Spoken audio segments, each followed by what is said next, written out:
Bueno, de vuelta aquí en Ciudad U y hablamos de lo que te contábamos en la apertura, este encuentro Bauhaus que se viene a la FAUD de la UNC y nos acompaña hoy José María Aguirre, profesor titular de la Cátedra de Historia del Diseño Industrial, ¿verdad? Bienvenido, ¿eh? Bueno, y el arquitecto Cristian Terreno, profesor titular de la Cátedra de Historia de la Arquitectura y el Urbanismo. Exacto. Bien, lo hemos conocido allí en Bitácora Urbana, sí, hablando de la Cañada y otros espacios más. Sí, sí. Claro. Pero aquí en el piso es la primera vez, ¿no? Yo soy fan de Bitácora Urbana, así que sí, me encanta. Y ese es un programón que tuviste. Bueno, Encuentro Bauhaus Claro. es lo que se viene en septiembre ahí en la FAUD, pero antes de que vayamos a contar lo que es lo que va a pasar, ponemos un poco en perspectiva qué fue o qué es la Bauhaus en realidad y desde su origen. Bien, sí, este año se festejan los 100 años de la creación de esta escuela de diseño que ha sido como pionera para todos los que trabajamos en el campo de la arquitectura, el diseño industrial, el diseño tipográfico y la experiencia arranca en un contexto muy particular que es la República de Weimar. Digamos, Alemania ha perdido la guerra, la Primera Guerra Mundial, muchos de los profesores y algunos alumnos han estado en el frente, entonces es un momento como muy traumático tanto en lo social como en lo económico y se está buscando pensar en una nueva sociedad, ¿no? Entonces la innovación va a ser la clave de esta escuela de diseño que va a tener una vida muy corta, va a funcionar hasta 1933 en que el nazismo la desarma, digamos, pero fue una experiencia tan intensa que hasta llegó a implicar cuando se crea la Facultad de Arquitectura en Córdoba que el arquitecto Jaime Roca, que va a liderar la organización, va a tomar ideas de la Bauhaus para organizar la Facultad de Arquitectura, digamos. ¿Por qué es tan trascendente o qué pasó allí en la Bauhaus para que a 100 años estemos reflexionando sobre esos postulados, ¿no? Mucho tiene que ver con esto que contaba Cristian del momento histórico, ¿no? Yo pensaba cuando él hablaba de ese momento post Primera Guerra Mundial. La mayoría de los participantes de la Bauhaus vivió la guerra desde adentro. Gropius, ahí que lo vemos en esa imagen en particular, participó del ejército alemán y para él fue muy choqueante el hecho de que la industria en ese momento estuviera al servicio de producir herramientas para matar y no herramientas para el bien común. Ese fue un shock importantísimo para que realmente tuvieran, como decía Cristian, esta idea de decir, creemos una sociedad nueva, un profesional nuevo en el campo del diseño preparado para el bien común y no para el mal común. Claro. Esa fue una cosa verdaderamente importante en ese momento histórico, digamos. ¿Y qué se conjuga en este nuevo diseño? ¿Cómo era? Claro, la propuesta era la integralidad. ¿Y cómo pensaban ellos la integralidad? Por un lado, retomar como la experticia del artesano, el manejo de los materiales. Entonces tenían talleres de madera, metal, vidrio. Por el otro lado, la capacidad que tiene el artista de experimentar y descubrir, innovar, y por el otro lado, el rigor que requiere la industria aportado desde la ciencia y la tecnología, ¿no? Entonces, buscar integrar eso fue el gran desafío a través de pensar soluciones para problemas cotidianos, desde una tetera o un cenicero, los espacios de una vivienda hasta los espacios de una ciudad, ¿no? Entonces la integralidad pasaba por esa interdisciplinariedad por un lado y por pensar que el diseño era posible en todas las escalas, ¿no? Y que ese diseño era el que iba a mejorarle la vida a la gente. Vamos yendo un poco para lo que va a pasar en septiembre, pero justamente esos postulados ¿tienen vigencia hoy? Totalmente. Recién fuera de cámara con Cristian veíamos la nota anterior sobre inteligencia artificial y así como en su momento, en la década del 20, del siglo XX, para la Bauhaus fue un desafío esa integralidad entre esas tres maneras de hacer cultura material, el arte, la artesanía y la industria. Hoy es un desafío para el diseño incorporar esta nueva realidad que, por ejemplo, es la inteligencia artificial. Porque el futuro del diseño nos va a exigir eso, o sea, cómo trabajar en función de una nueva realidad material que incorpora ese tipo de interacción. Nosotros como sujetos vamos a tener que, a través de interfaces que seguramente van a pasar por lo que tenemos en el bolsillo, el teléfono, las pantallas, interactuar con eso y es un gran desafío el diseño. O sea que hoy el paralelo histórico no es menor, digamos. Para ellos eran realmente una complejidad cultural enorme, esta cosa de decir, poder integrar, yo pensaba hasta en la estructura pedagógica que Gropius había pensado en sus talleres, digamos, un artesano y un artista, para conseguir en la formación un profesional idóneo en ambas maneras de hacer cultura material. De hecho, en segundas etapas en la Bauhaus, los profesores ya eran uno solo, ya no eran dos, sino uno solo. Bueno, hoy son otros los desafíos, otras las necesidades de integrar, pero también un poco es eso, digamos. Es el papel del diseñador en definitiva, integrar varias variables, digamos, que en la sociedad operan de manera compleja en algunos problemas de diseño en particular. Sí, desde el campo de la arquitectura, por ejemplo, también, o del urbanismo, hemos descubierto la necesidad de ser como más modestos y prestarles más atención a los ciudadanos, ¿no? Entonces hoy a esa mirada de pensarle una solución al hábitat, la pensamos participativamente, integrando diferentes actores a las propuestas, ¿no? Por Entonces, los usos de la gente, ¿no? Claro, es como que la experiencia de la Bauhaus demostró también sus limitaciones, ¿no? O sea, desde el diseño se pueden lograr ciertas cosas, pero se logran muchas más cuando los actores están involucrados en el diseño. Y es interesante con la incorporación de nuevos datos que aparecen en la historia, ¿no? Por esto de la participación de los otros, se habla, hoy se sabe que la segunda mujer de Gropius, Ise, tuvo participación importante en el diseño de las viviendas que le hizo para los profesores en Dessau, en la segunda sede.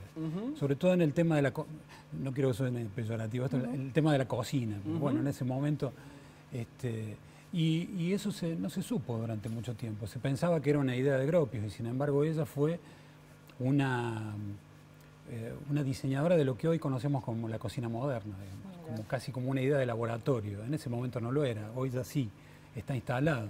El papel de la mujer en la Bauhaus fue fundamental, aunque la historia no lo haya reflejado. Sobre todo la academia no lo ha reflejado. Hay como una marca que es la Bauhaus, ¿no? Incluso hablábamos de que trascendió esa famosa frase, menos es más. ¿Es real parte de esa escuela? ¿Quién fue el autor de dicho concepto que todavía hoy nos sirve para un montón de cosas, ¿no? El tercer director de la Bauhaus, que fue Ludwig Mies van der Rohe, fue el que acuñó esa frase. Y en realidad la Bauhaus era una gran diversidad de miradas políticas, sociales, de género, digamos. Entonces creo que esta revisión también que hacemos histórica de la Bauhaus trata de recuperar esa diversidad hoy en el siglo XXI, que la podemos mirar con más tranquilidad, digamos. En el ámbito de la Bauhaus las mujeres tenían que pelearla mucho para tener un lugar ahí dentro. Hoy es la posibilidad de mirarlo desde otra perspectiva. Y también este tipo de ideas, ¿no? O sea, ¿por qué? Porque había como diferentes miradas que integraban la Bauhaus. Y paradójicamente Mies no fue el más abierto a la participación de la mujer. Sí, Gropius. Claro, aunque con sus límites. Él decía que la mujer no podía participar de otro taller que no fuera la tejeduría y la imprenta. Sin embargo, se le escaparon varias, afortunadamente. Por suerte. Bueno, y empecemos a contar lo que va a ser este encuentro, ¿no? Me parece que esto nos sirvió para que pensemos cómo surgió esta idea de hacer... ¿Cómo se traslada a Córdoba? Claro, y de la Bien. FAUD, ¿no?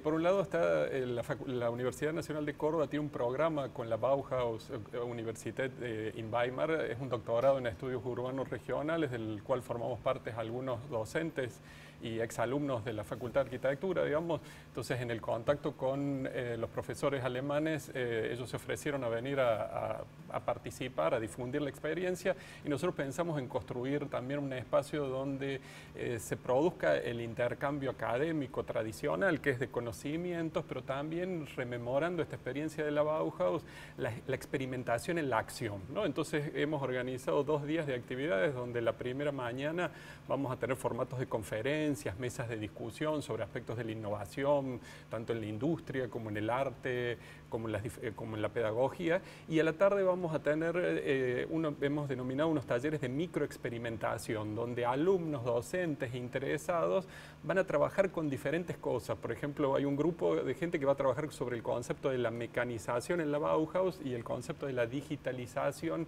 y van a operar a través de elementos musicales, visuales, y junto con los alumnos van a construir objetos a partir de eso. Una experiencia que los resultados obviamente van a ser innovadores, limitados al tiempo de una tarde y una mañana, y que al final, bueno, la idea es hacer un cierre y ahí recuperar eso. Es importante que sepa la gente que quiera participar, digamos, tanto sean equipos de cátedra de nuestra institución como de otra, que hay 4 ejes generales. Uno que tiene que ver con la innovación o el trabajo en el espacio, la forma y el espacio. Otro con la incidencia social que ha tenido la escuela, la institución Bauhaus y la que puede tener hoy. Otra que tiene que ver con la producción o los modos de producción. Y lo pedagógico, digamos. Esos serían los 4 ejes sobre los que se puede trabajar y plantear estos espacios de microexperimentación o sea, como proyectos y van a ser evaluados. Eso es hasta el 30 hay de que presentar junio. proyectos, ¿no? Exacto, sí, son ¿Quedan 2 días propuestas más? que hemos, claro, y la hemos extendido hasta el 30 porque hemos tenido contactos Vivimos con... en Argentina, no en Pero Alemania. está- No, y hemos tratado también de incorporar a las otras universidades locales, de las regionales, la Universidad del Litoral, la Universidad de Rosario, para que participen también, así que bueno, hemos tratado de sumar. ¿Cómo lo ven desde Alemania? Sé que estuviste también allí en la Bauhaus University, este tipo de iniciativas, ¿no? De salir de allí y venir, por ejemplo, aquí a Córdoba, a la Facultad de Arquitectura. Bueno, la internacionalización hoy creo que es clave en los programas estudiantiles, digamos, la Bauhaus tiene en Alemania la presencia desde alumnos orientales, americanos, sudamericanos, entonces es como muy importante el tejer, el conocer, reconocerse, ¿no? La Bauhaus, al haber sido perseguida por el nazismo, la mayoría de los docentes terminan en una diáspora donde, por ejemplo, uno de ellos llega a la Argentina, Marcel Breuer, por un año, por ejemplo, y vive un año en la Argentina, y él es un poco el que difunde en ese año las propuestas de la Bauhaus, ¿no? Algunos grupos van a Israel, a Estados Unidos, sobre todo a México, digamos, entonces hay una presencia de la Bauhaus en el mundo y hoy en este momento globalizado es la posibilidad de tejer Y más hay intensamente. hay un dato también poco conocido, yo los miraba a los muchachos que manejan las cámaras con esta idea de los puntos de vista alternativos que hoy se maneja con tanta naturalidad. Y en realidad eso nace de una vanguardia, fue el constructivismo ruso. Pero hubo un alumno argentino en la Bauhaus, un fotógrafo, que es Horacio Coppola, que estudió en el 32 y llega a Buenos Aires en los primeros años del 30 y él tiene muchísima incidencia. O sea, hay algunas cosas que tienen que ver con la Bauhaus y nuestro país que se conocen poco, como esta visita de Breuer, por ejemplo.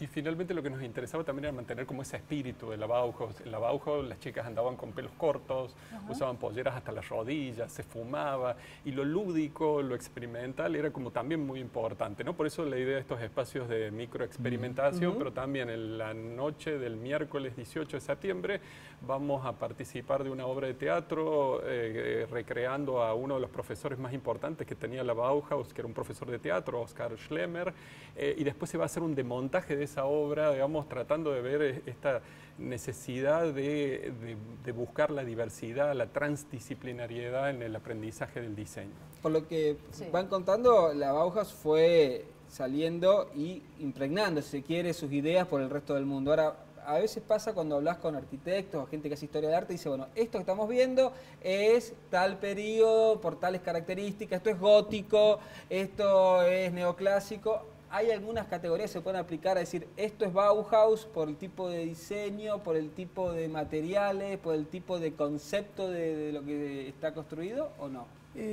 Sí y no, digamos, lo que pasa es que el movimiento moderno fue una cosa muchísimo más amplia y más compleja. La Bauhaus estaría como inscripta dentro de eso, entonces no es tan fácil. Contemporáneamente a la experiencia Bauhaus hay muchas expresiones del diseño que uno podría considerar casi hermanas, los que mencionaba recién, los constructivistas rusos, Le Corbusier por otro lado. O sea, hay muchas expresiones del diseño que también perfectamente podrían asociarse. Entonces no es tan fácil. No es tan así categórico. Pero no. sí en la forma de conceptualizar el diseño, sí, ¿no? seguro. En realidad, la gran innovación es pensar que frente a un problema de lo material, del hábitat, de lo visual en un libro o de un objeto, hay que plantearse una manera de abordarlo, y esa manera de abordarlo es buscando la innovación que vincule, por un lado, el material, el proceso productivo y el que va a recibir ese objeto, ¿no?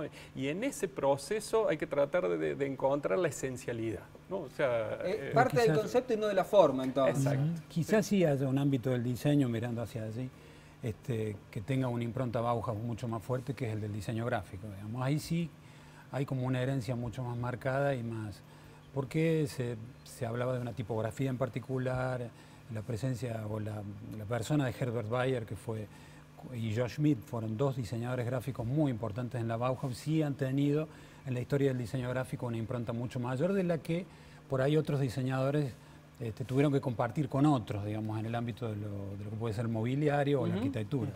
Bueno, Cristian y José María, muchas gracias por la visita. Nos encanta hablar de estas cosas, que nos ayuden también a entender y conocer. Así que tienen que seguir viniendo porque queda todavía el tiempo para que llegue el encuentro. Después con las visitas también, si es posible, pero que vayamos conociendo un poquito todo esto, porque usted está en historia del diseño y historia de la arquitectura. Así que le vamos a ir pidiendo temas. A lo mejor más adelante podemos conocer algunos de los proyectos que se han presentado. Sí, claro, qué lindo, un anticipo.